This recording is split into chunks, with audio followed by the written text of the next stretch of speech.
하나님의 말씀 보도록 합니다. 마가복음 8장 27절로 31절까지의 말씀입니다. 마가복음 8장 27절에서 31절 말씀.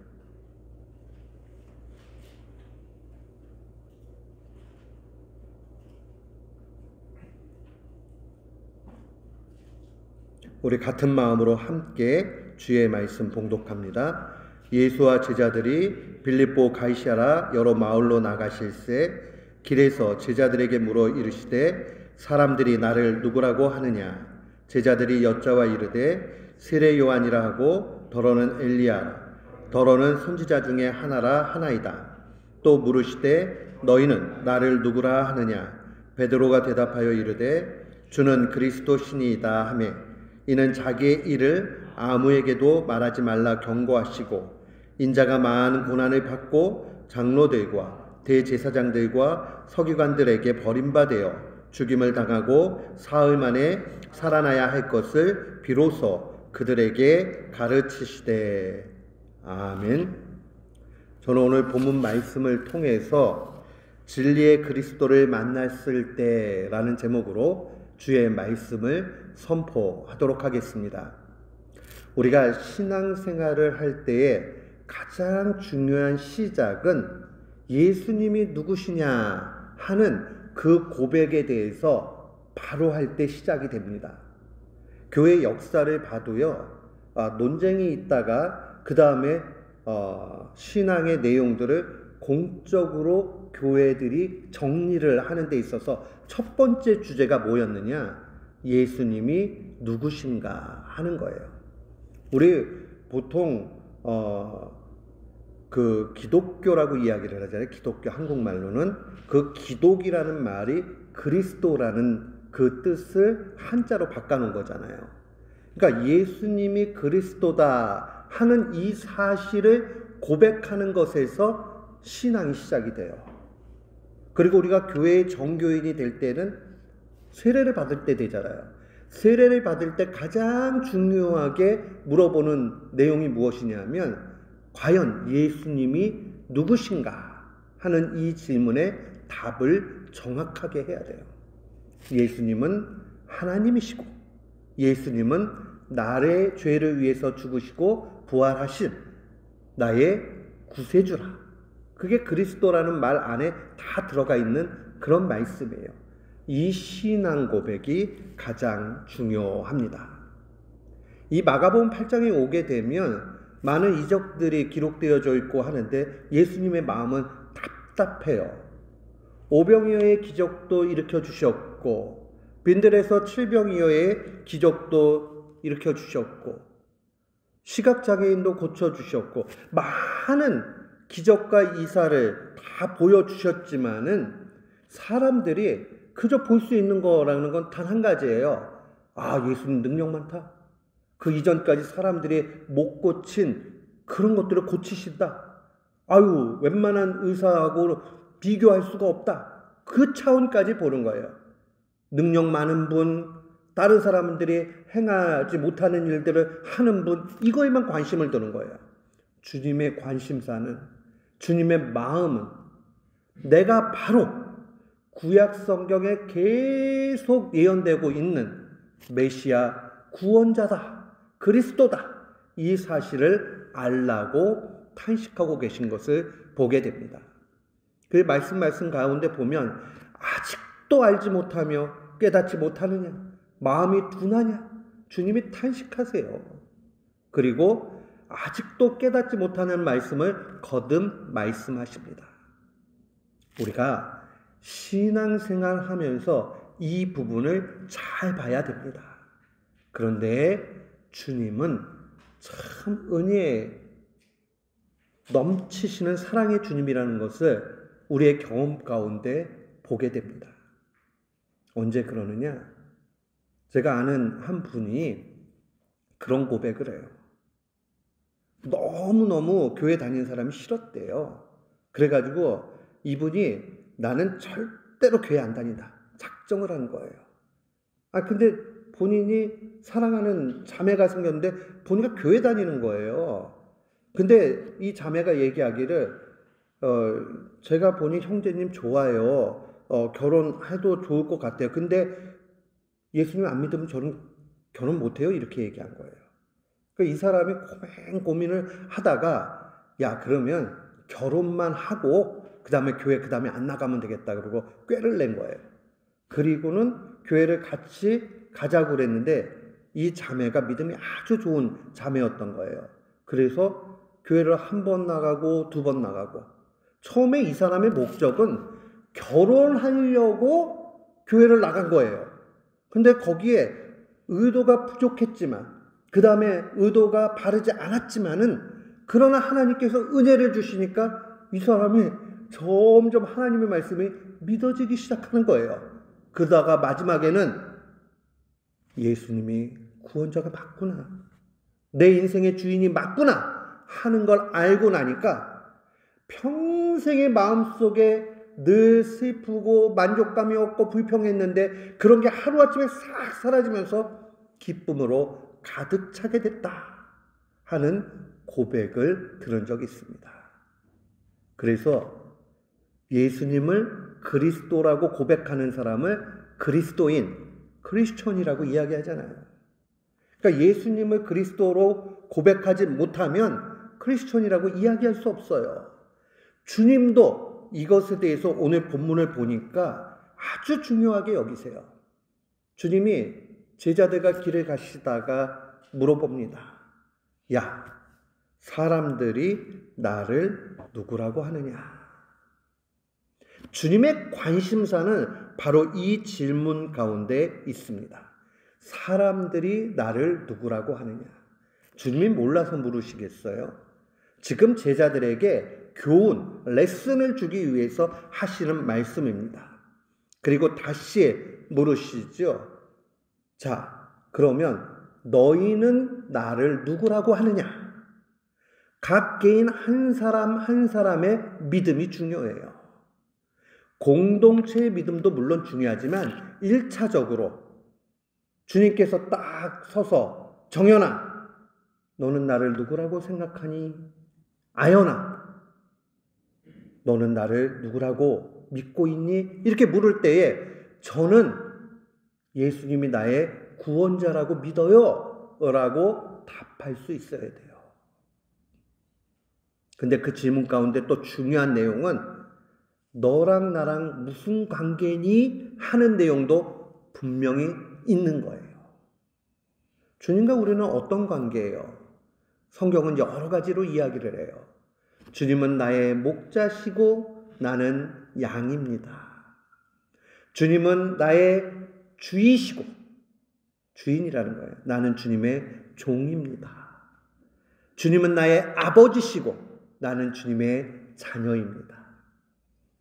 사랑하는 성도 여러분, 주님이, 하나님이 나의 아버지라는 이게 얼마나 큰 감격인지 아세요?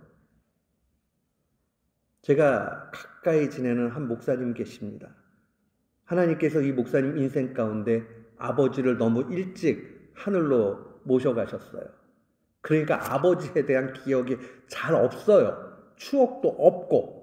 그러니까 마음속에 항상 아버지가 한 분 계셨으면 좋겠다, 이런 생각을 하고 평생 산 거예요. 그러다가 고등학교 때 친구가 교회 나가자 그러는데 아이 교회를 뭘 나가 그러는데 왠지 그날 너무 마음이 텅 빈 마음이 되고 그래가지고 교회를 나간 거예요.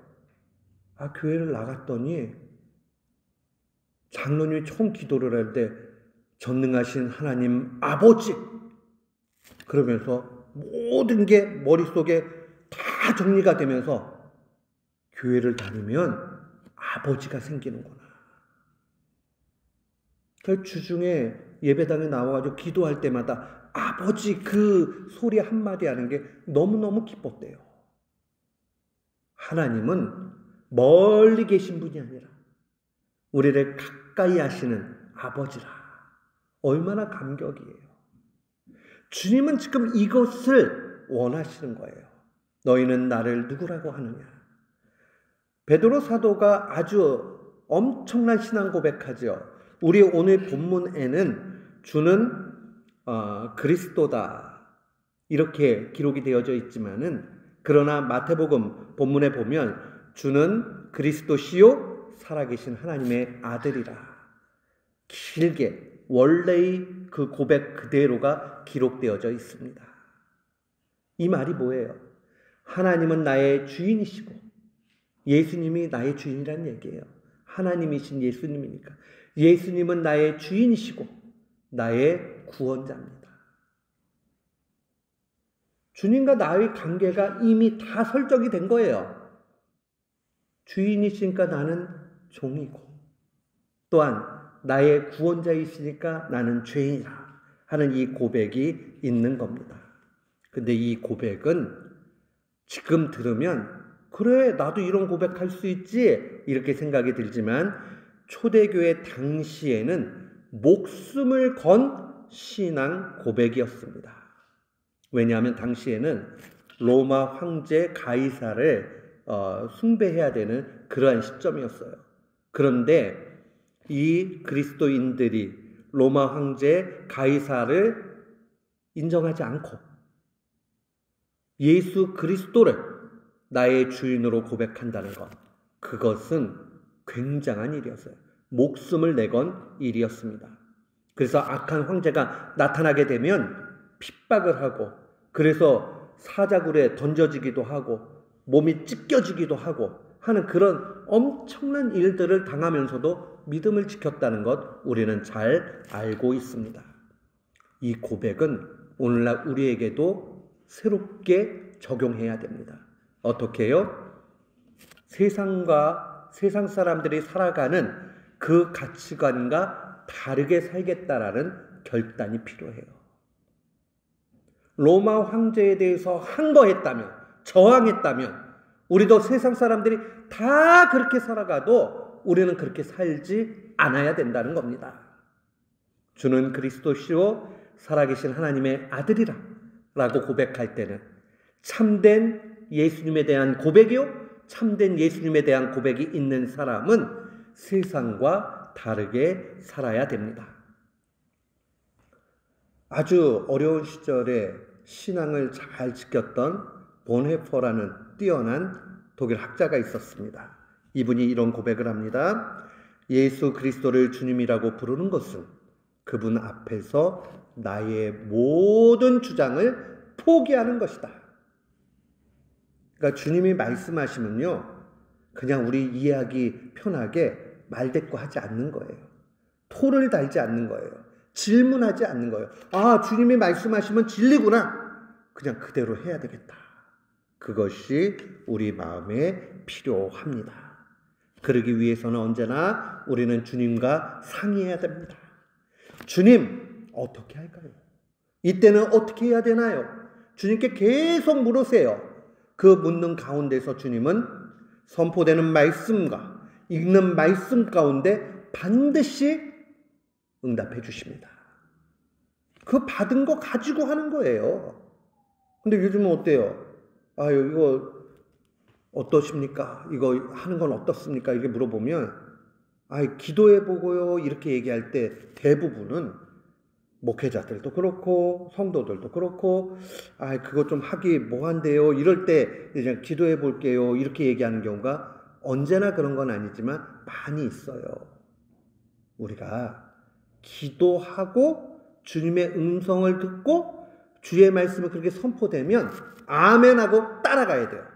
우리 안에는 철저하게 우리의 생각이 아니라 주님 뜻에 순종하는 믿음이 큰 성도들 되기를 주의 이름으로 축원합니다. 아멘. 두 번째로 우리가 기억해야 되는 것은 이 고백은 간단한 고백이 아니에요. 예수님이 그리스도라는 고백은 유대인들에게 있어서는 굉장히 신성모독적인 발언입니다. 왜요? 그들은 메시아가 아직 안 왔다라고 생각했어요. 오늘날에도 마찬가지예요.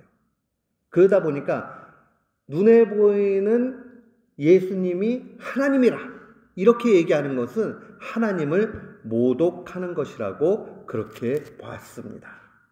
우리는 그 가운데 늘 기억해야 되는 것이 있습니다. 예수님의 그 본 모습을 바로 알게 되면 예수님 중심대로 살아야겠다는 결단이 필요합니다. 그 예수님 중심의 그 삶이라는 게 뭐예요? 주님이 이 땅 가운데 오셔서 당신의 모든 것을 내어주셨어요. 그리고 이 땅에 당신의 흔적을 단 한 가지 남겨놓고 가셨어요. 교회를 뭐라고 얘기해요? 주님의 몸이라고 얘기를 해요. 그러면 교회에서 제일 중요한 게 뭐예요? 예배드림이에요. 예배 가운데 가장 중요한 것은 다 중요하지만 예배의 아주 핵심적인 것은 우리가 오늘 한 성찬이에요. 주님의 몸과 피를 우리에게 내어주셨다고요. 남겨주신 거예요. 그러니 바울 사도가 뭐라고 얘기를 해요? 내가 고난을 다 참고 믿음 가운데 달려갈 그 길들을 하면서 믿음 지킨 것 감사하고 또한 교회를 위해서 남은 고난을 채우겠다. 그렇게 이야기하잖아요. 그 말이 뭐예요? 죽는 날까지 교회를 위해서 충성하겠다라고 그렇게 고백을 합니다.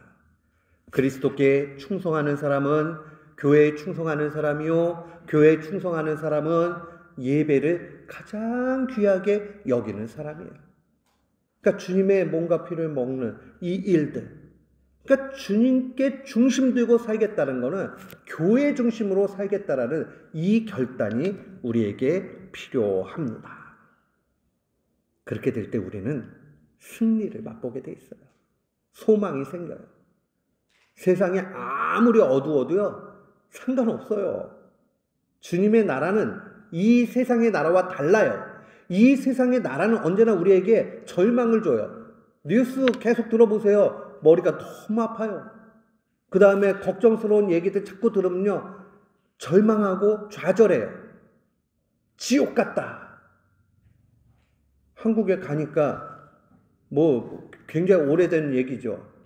헬 조선, 그래가지고 그게 뭔 말인가 그랬더니 이 한국이 너무 살기 힘들다고 젊은이들이 만든 얘기예요. 헬, 지옥. 그리고 이제 대한민국, 한국 이렇게 쓰기 뭐 하니까 그냥 옛날 말대로 조선 이렇게 쓴 거예요. 그러면서 헬 조선.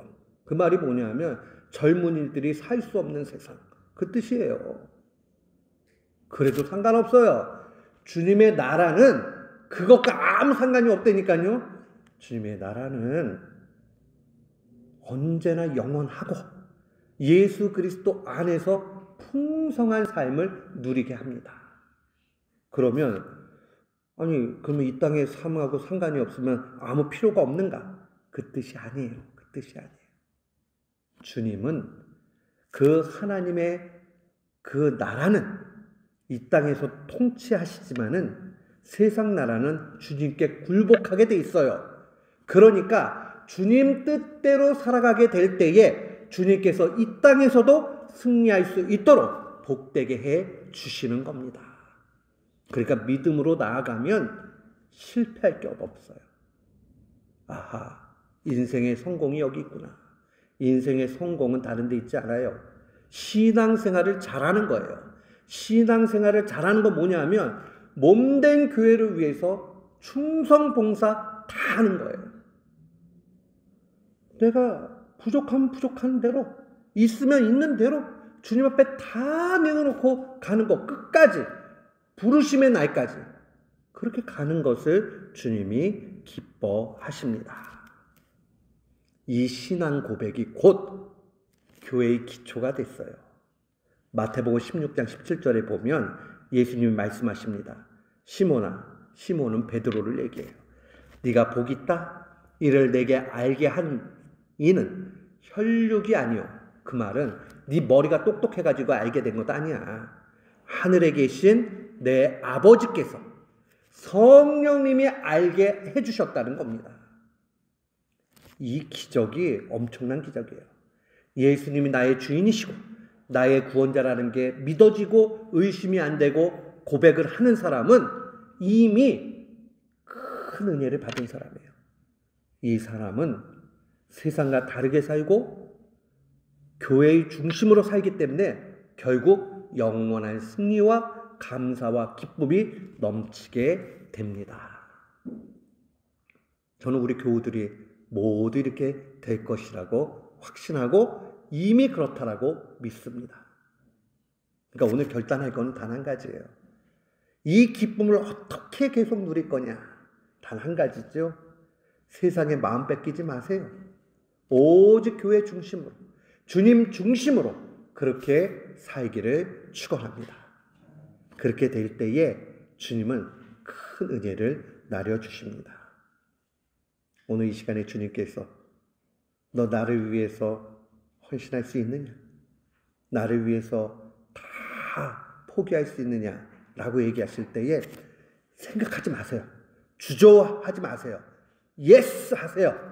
그러면 순간 마음이 왜 흔들리느냐? 아, 이거 가지고 있었던 거 다 뺏기고 나면 나 어떻게 살지? 그 마음이 생겨요. 근데요, 결론 알려드릴게요. 주님은요, 능력이시고 사랑이세요. 너 다 줘라! 이렇게 얘기하셔도 여호와 이래 모든 것을 예비해 두세요. 안 뺏어 가신다고요.